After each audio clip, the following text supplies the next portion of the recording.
Hey, how's it going? It's been a minute. I missed you guys. Really, really, I did. I know some of you may think the opposite, but really, I have. Um, you know, but it's been different. But right now, it's not too bad. Just adjusting to some things. I hope all of you had a great spring break. We missed that. And I hope you're all doing all right and you have enough TP. I know it's been a little different for everybody with you trying to learn this without me explaining everything. You're just kind of reading it and looking at other videos, and I'm hoping that you're able to maintain this information. So, for this first day, for day one, I'm just going to try my best to break down what you've learned in a kind of easy manner for you to understand. So, that's what I'll try to be doing. Now, let me first start off in letting you know why this is important. So, last year again, you learned about electrostatics, about just electric fields in general, and the electric force, which is all very useful, which is going to be used right now to move forward. Um, so, that's great and all. And again, I always have the question, why are we learning this? This is crazy and it's different. And yeah, I mean, you're right. Again, the thing that I love about this is that, well, one, it takes information from the past to help us learn information in the future, right? Which we're about to do. I'm about to relate what we're about to learn from things that you've seen before, last year as well as this year. So that's the really good thing. But also, in general, the main idea is to, well, with physics, of course, is trying to learn about everything. And the truth is, I know I look like a ghost. The sunlight's kind of weird. The camera, I'm a ghost, guys.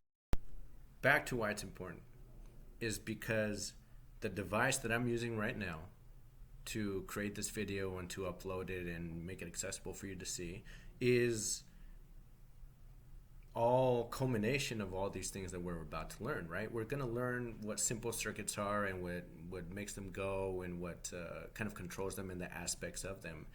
And that is the groundwork for all electronic devices everywhere. The one that I'm using right now to create this, and then the one that you'll be using to view this, hopefully, those of you that are actually watching.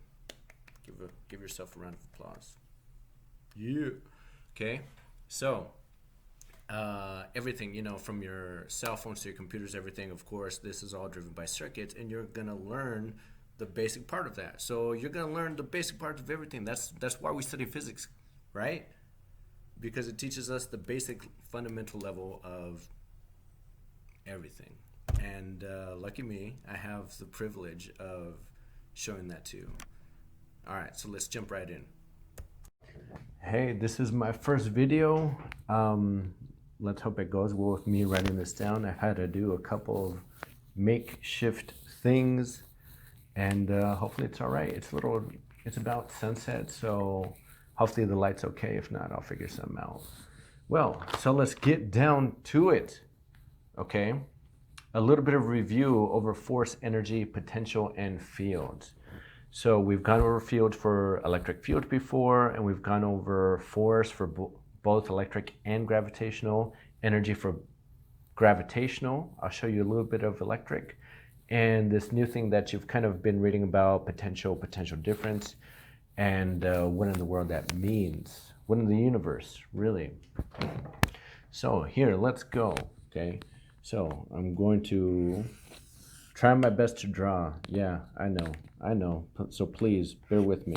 Okay, so G for gravitational, E for electric. Okay, so let us look at kind of two different situations. All right, one that you're very familiar with. Okay, let's just say I have a cliff.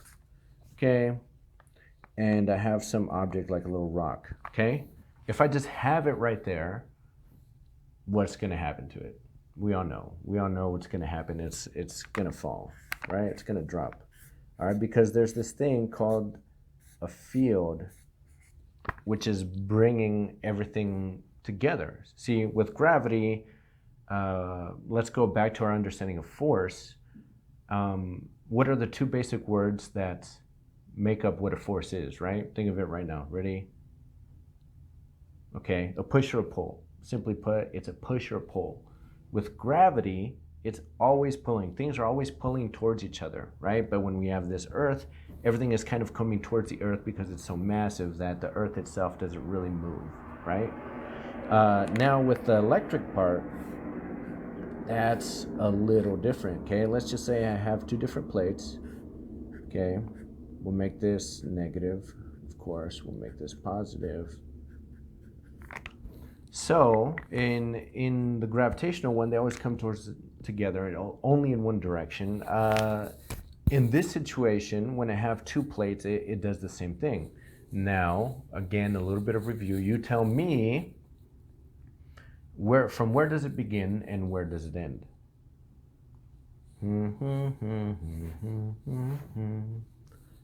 Okay, we should know it starts in the positive and it goes away and it ends in the negative. So if I have two plates like this, my electric field would go like this. If I have a negative plate, no matter what, it would end up there.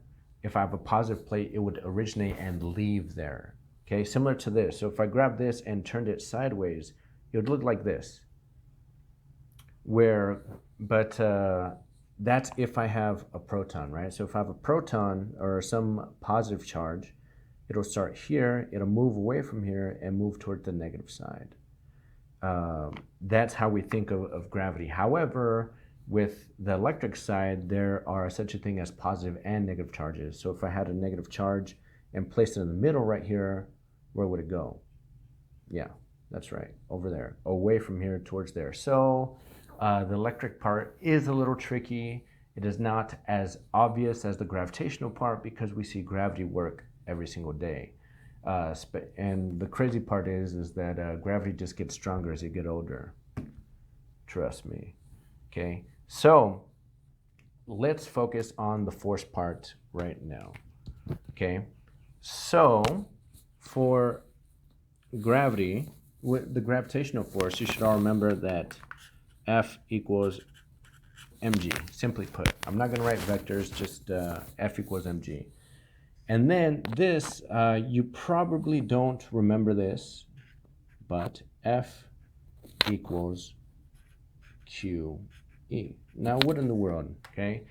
You've seen this before, right? Mass times gravity, mass times G, mass times the acceleration due to gravity. That's what you know it as.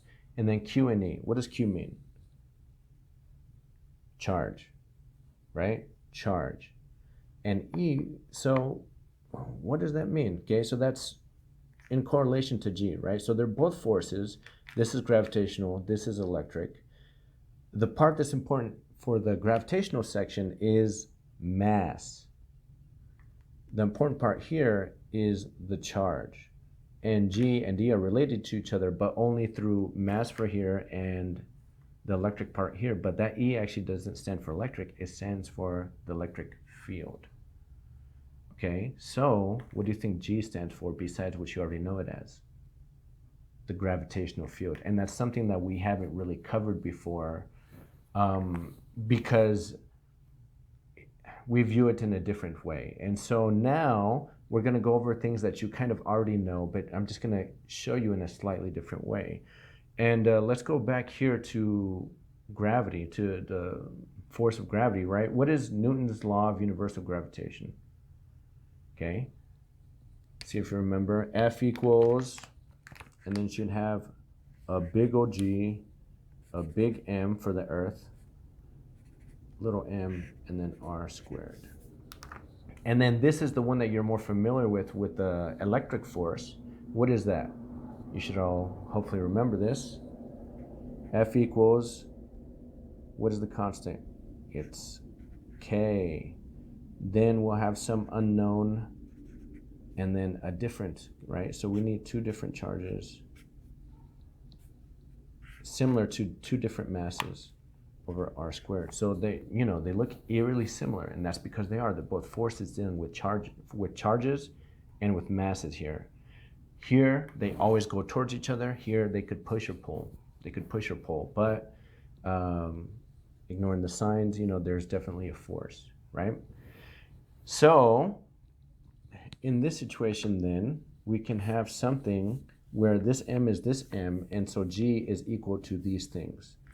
G is equal to big G, the mass of the Earth, the big M, right? It could be any mass, right? It could be even me and you with our distances apart. And there's technically a gravitational pull, but since we are so small in terms of mass and also our distances are large, this is negligible. The gravitational pull, the gravitational field between us is negligible.